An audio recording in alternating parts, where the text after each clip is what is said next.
Coucou, nous avons commencé notre road trip et nous avons passé la nuit dans la ville de Maroual, plus précisément à la ferme de Cerfmont, où ce sont les seuls producteurs de ce fromage.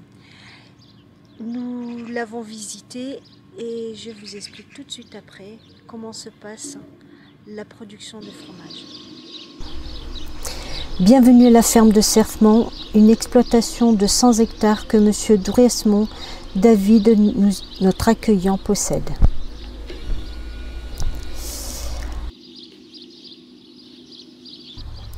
Les 120 vaches sont en liberté toute la journée et vous pouvez les retrouver dans cette grande prairie où l'herbe ne manque pas.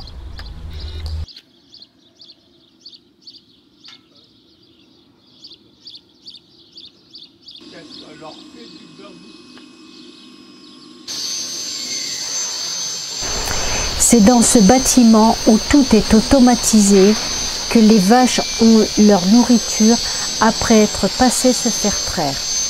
Dans un local appelé robot de traite, et Laetitia, notre guide, nous a expliqué que parfois certaines d'entre elles essayaient de repasser par le robot en espérant avoir une autre portion de nourriture.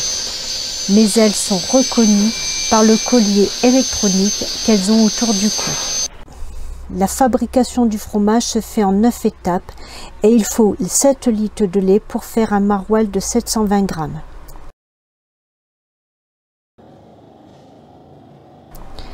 L'ensemencement est la première étape.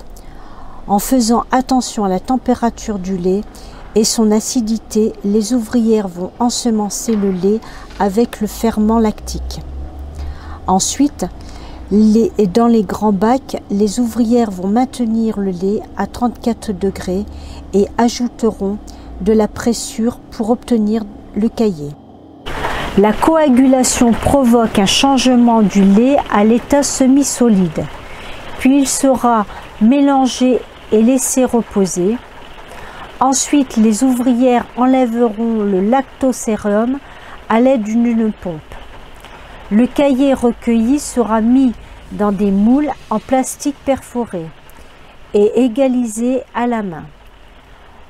Ils le retourneront plusieurs fois dans la journée afin de maîtriser l'égouttage des fromages.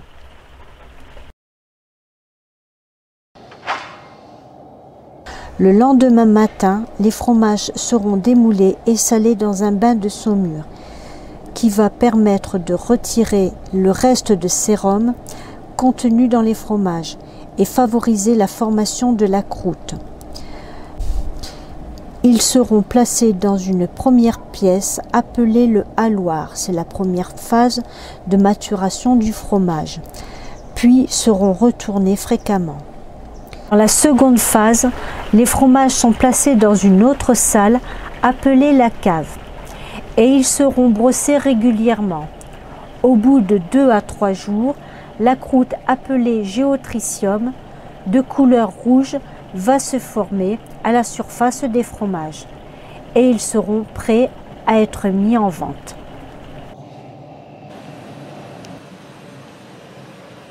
Pour la conservation des fromages, ils seront emballés sur place et stockés à une température de 4 degrés maximum.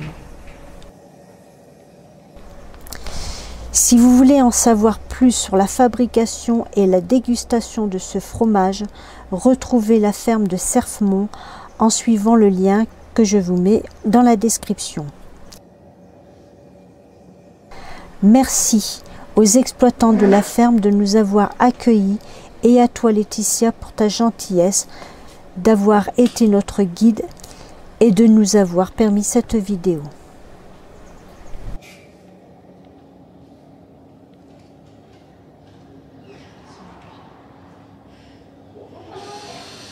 À bientôt pour un prochain spot et nos prochaines aventures. Bye!